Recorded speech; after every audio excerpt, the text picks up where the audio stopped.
বন্ধুরা, ইনি হলেন আমাদের মাননীয়, আমাদের পশ্চিমবঙ্গের মুখ্যমন্ত্রী। একজন ছেলে তাকে প্রণাম করতে গেছে, মানে তার রেলির মধ্যে। এমন ভয় পেয়েছে, ছেলেকে তো উঠে বাইরে বের করে দিল। বেচারা মনে হচ্ছে তার কলিজা বোধহয় বের হয়ে গেছে।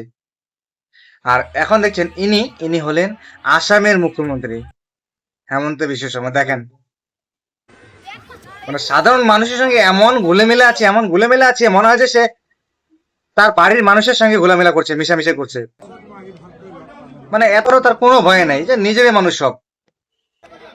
তো পশ্চিমবঙ্গের মুখ্যমন্ত্রী আর আসামের মুখ্যমন্ত্রীর মধ্যে এটাই পার্থক্য। আসামের মুখ্যমন্ত্রী সবগুলো মানুষকে নিজের মানুষের মতো মনে করে, ওই সাধারণ মানুষকে। তাই সাধারণ মানুষের সঙ্গে একদম নাড়াচাড়া উঠা বসা। আর আমাদের মুখ্যমন্ত্রী দেখেন, একজন দূর থেকে প্রণাম করতে গেছে।